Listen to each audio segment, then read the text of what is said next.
Bonjour Shabab et bienvenue dans cette deuxième séquence de révision. Nous avons déjà parlé sur le hacheur série. Nous avons dit que c'est un convertisseur qui permet de convertir une tension continue en une tension continue de valeur moyenne variable. Alors le hacheur peut être réalisé soit par un transistor, soit par un thyristor.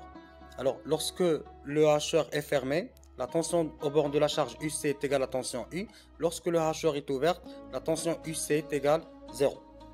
Voilà l'évolution de la courbe des tensions. Alors lorsque H est fermé, UC est égal U. Lorsque H est ouvert, UC est égal 0. Et à partir de cette courbe, on peut calculer la valeur moyenne qui est égale à la surface algébrique pendant T divisé par la période. Alors la surface algébrique ici c'est alpha T fois U. Divisé par T, ça donne la valeur moyenne est égale, UC moyenne est égale alpha fois I, avec alpha étant le rapport cyclique. Alors alpha c'était 1 sur T. Alors on s'intéresse dans cette partie à l'étude des courants. Alors lorsque l'inductance de lissage est suffisamment grande, alors on peut considérer dans ce cas-là que le courant est parfaitement lisse. Voilà le courant dans la charge. Alors, IS c'est le courant de source. Lorsque H est fermé, il est égal I. Lorsque H est ouvert, il est égal 0. Et ID c'est le courant dans la diode de roue libre qui permet de dissiper l'énergie emmagasinée par la bobine. Alors lorsque la diode est bloquée, le courant est égal 0. Lorsque la diode est passante, donc ID est égal I. C'est le courant dans la charge. Mais il faut faire attention. Si le courant, si l'inductance n'est pas suffisamment grande, c'est-à-dire à une valeur petite. Voilà l'évolution, ou bien voilà la courbe des courants. Alors, comme vous voyez ici, c'est-à-dire dans le cas réel, le courant est faiblement ondulé autour de sa valeur moyenne, bien sûr. Alors, il varie d'une valeur minimale à une valeur maximale. Bien sûr, c'est à cause de la valeur de l'inductance. Voilà, c'était le hacheur. Maintenant, on va voir un extrait d'un examen national de la session normale 2017. Alors, comme vous voyez ici dans ce montage, on a 4 thyristors. Alors, ça c'est un montage en pont en H. Alors, il peut être soit un hacheur, soit un onduleur en fonction du type de la charge. Alors, comme vous voyez ici, la charge c'est un moteur à courant continu, donc c'est un récepteur à courant continu. Alors, ce montage il permet de convertir une tension continue que vous voyez ici de 24 volts en une tension continue car le récepteur c'est un moteur à courant continu. Alors dans ce cas là, ça c'est un hacheur à 4 quadrants, c'est-à-dire il permet de fonctionner soit en moteur sens numéro 1, soit en moteur sens numéro 2, soit en génératrice sens numéro 1, soit en génératrice sens numéro 2. Alors par exemple, lorsque T1 et T3 sont fermés, le moteur tourne dans le sens numéro 1. Et lorsque T2 et T4 sont fermés, le moteur tourne dans le sens numéro 2. Bien sûr, les diodes de récupération d'énergie ne sont pas représentés ici. Alors ici, il ne faut pas faire, c'est-à-dire il ne faut pas fermer T1 et T4 pour ne pas avoir un court-circuit. Alors même chose pour T2 et T3, ils ne doivent pas se fermer en même temps. Voilà, généralement on vous demande de calculer la valeur moyenne et de compléter la forme de la tension de sortie en fonction du signal de commande ou bien des rapports cycliques.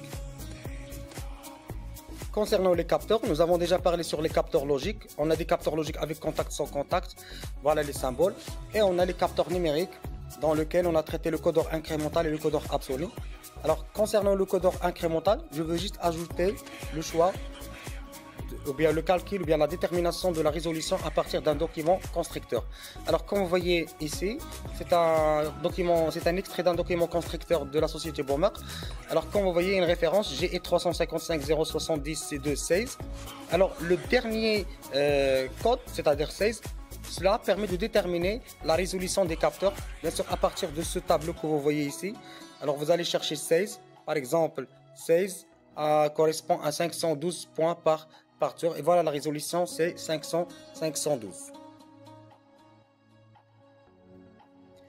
Pour les capteurs, il vous demande de donner la désignation des capteurs, c'est-à-dire le nom. Par exemple B1, B3 c'est un capteur sans contact photoélectrique, plus précisément c'est un système barrage. Par exemple le B5 c'est un fin de cours, c'est un capteur avec contact, etc. Le B4 c'est un capteur inductif, le B2 c'est un capteur capacitif, bien sûr ce sont des capteurs sans contact. Par exemple, en 2018, session de rattrapage, il vous demande de déterminer à partir d'un document constructeur la résolution du capteur, comme vous voyez ici. Voilà le document constructeur. Il vous demande de calculer la vitesse de rotation pour une fréquence donnée, etc. Passons maintenant aux actionneurs pneumatiques et hydrauliques. Alors comme vous savez, on distingue deux types de vérins. Un vérin simple effet et un vérin double effet.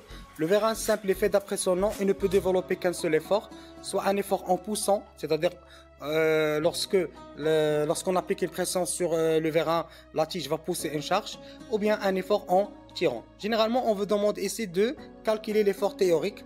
Alors l'effort théorique en poussant, c'est la pression fois P fois le diamètre au carré sur 4, et le diamètre du piston bien sûr. Et l'effort en tirant, c'est la pression fois P fois le grand diamètre au carré, c'est-à-dire le diamètre du piston moins le diamètre de la tige au carré divisé par 4. Alors si le ressort est incorporé entre le piston et le flasque avant, alors ça c'est un vérin simple effet à effort en poussant. Si le ressort est incorporé entre le piston et le flasque arrière, cela c'est un vérin simple effet à effort en tirant. Par exemple, si on examine l'examen national 2019 session de rattrapage, on utilise la BAC, c'est-à-dire à partir de la BAC de document constructeur, on vous demande de déterminer soit l'effort, soit la pression, soit le diamètre. Alors ici, il faut juste faire la correspondance entre les valeurs. Par exemple, on a une pression de 3 bars et un diamètre de 40 mm. La correspondance, ça donne à peu près 320 newtons. 12, on vous demande de compléter le schéma du circuit pneumatique. Voilà. Alors ici, il faut faire attention. Pour un vérin simple effet, on a ce qu'on appelle un orifice d'échappement et un orifice d'alimentation. Comme vous voyez ici. Alors voilà l'orifice d'alimentation et voilà l'orifice d'échappement. Alors il faut faire attention dans les symboles.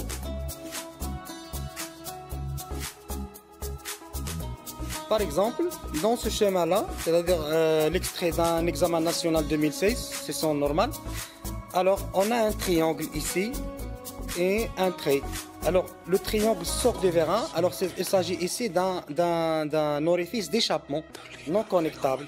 Si le triangle entre, c'est-à-dire le sens du triangle entre dans le symbole de vérin, alors dans ce cas-là, voilà l'orifice d'échappement et voilà l'orifice d'alimentation.